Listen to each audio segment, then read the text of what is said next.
Hello everyone, welcome to another video for Isaac's Reef Advice. Today I'll be doing a shark and eel feeding. As you can see, my shark is very hungry. He always swims around whenever he's hungry, so that's the basic indicator for this guy. He is a coral banded shark.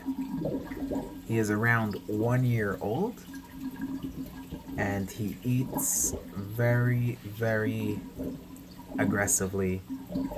He is the pride and joy of my tank. And my eel, it should be around here somewhere, as he's also hungry. He pokes his head out. There he is. He is around 2 years old, I assume. So let's get right into it. So I've had this shark since he was a baby. I actually hatched him from an egg. I got him in the store the day before he hatched. I got him for the price of the egg instead of the price of a shark, which is like way cheaper, which was great. I feed him all kinds of fish. I feed him sometimes salmon, sometimes carp. Right now I'm feeding him bluegill. If you don't know what bluegill is, it's basically a fish that you would catch in any lake or pond in North America. They're an abundant type of fish, and my shark really loves it. I try to feed him diverse amount of fish. I don't really feed him anything else. I don't think it's necessary to feed him squid or anything because he's doing really well with this. For my eel, I really like to play with him a little bit. I like him to work for his food. So I just drop a big piece for him and I make him find it because I think it's healthy for him. He is a little bit blind. They don't have such a good vision, so they really rely on sensory. So he's like looking around over here. He has no idea where it is, but he can smell it. But the shark is like over here playing around with it. But he's gonna find it soon. And when he does, he just rips it apart. The eel does a great job with those type of stuff.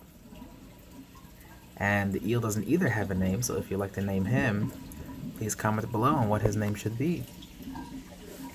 So there you go. He just grabs it and he starts ripping it apart, and it's great. It's entertaining. It's great for the kids. It's great for him, and it's a blast to feed them. Over here is my flamingo tank. I'm not sure if I introduced him last time. He was hiding the whole video, but you can see he's like over there right now. He like swims around, very active fish, great fish. And yeah, that's one of my tanks that have disappeared. So let me see if I can get them another piece over here to feed. Over here is also a interesting fish actually. That is a filefish over there. You can see he always tries to steal food from the eel and shark. He loves to like go to their mouths and like pick it up, and it's very interesting to watch actually, the way he likes to eat fish, I guess. I mean, he has other stuff to eat, but I guess he eats this as well. Yeah, so if anybody has any questions about how to take care of these guys, I'll be very happy to answer. It's not that hard really, to be honest with you. It's very easy, my experience. Now, I'm not gonna say that everybody's gonna have the same experience as me. I'll tell you, there you have the death swirl, as I call it. Crocodiles do this as well. They like spin around and they rip up pieces of meat, and it's very cool to watch actually how this eel does it. I didn't really know that eels do it until I see him do it, and I feed him big pieces of fish just because of it. I think it's good exercise for him, and it's cool to watch. So yeah, this eel I actually got at Petco. He was a decent buy. I think I got him for $30, $29.99 or something like that. Not the most expensive and not the cheapest. I'm pretty sure you can get them online for cheaper. I got him at a decent size though, so I was happy, and he was healthy. My shark, I got him as an egg, like I said before. He was in a store in New Jersey, a private store. I'm not even sure the name of it. But I found him and I was like, wow, a shark egg, let me try this. I really tried it as a science experiment.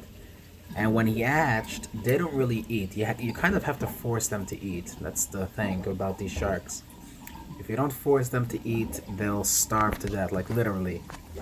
So when they hatch for the first 2 days, first week even, they'll be fine.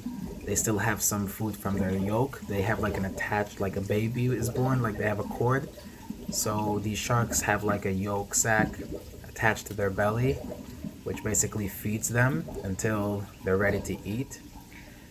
And in captivity, I guess, they don't really have the food that is in the wild to eat when they're babies, so we kind of have to feed them whatever we have, which is, I mean, you have to really do your research and see what they eat. But I started with brine shrimp.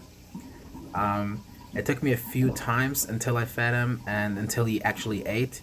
I tried a bunch of times and he would like just walk away or whatever, but he didn't eat until like a week after he hatched. He like I saw his mouth like open and like gobble it in, you know, the way he breathes, and I was like so relieved, and I was like, yay. He like, you know, it's very exciting once they start eating.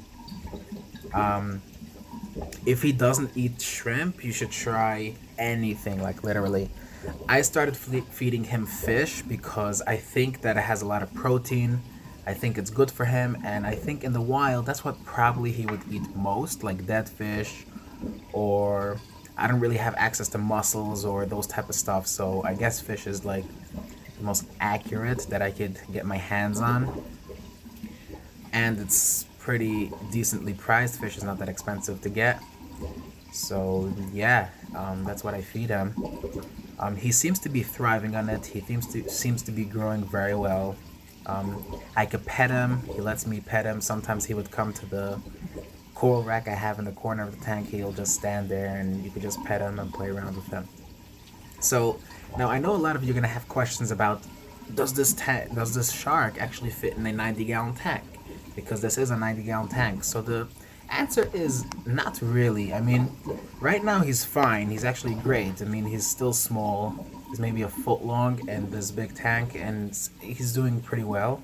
I mean, there's a lot of coral for him. Maybe I should remove some stuff for him to have some more access to space. But in the future, I will be donating him to a local aquarium for him to have a happy life over there. I think that's best for him. I did get him as a science experiment. I wanted to see how the egg works, how like out of curiosity, how he'll grow, how he'll do. And yeah, my family fell in love with him, and he's still here for now. But once he gets bigger, I don't know, we'll see what we'll do with him. Maybe we'll have to make him a bigger pond, or we'll have to donate him to the aquarium. We'll see what the family says, and maybe you guys could give me advice on what I should do. Should I build him a pond? Let me know. And yeah, so that's about it for this video. You guys could ask me any questions that you have about these animals. They are, like, in my opinion, some of the coolest predators you can have for your tank, because they actually do go well with reef fish. They go well with anything that can't really fit in their mouth. The eel is much more aggressive than the shark. The shark would never eat a fish, really, because he's like too slow and too, I mean, unless the fish is like sick or something. But the eel can catch fish, so you have to be careful about that. And yeah, thank you so much and enjoy. Bye bye.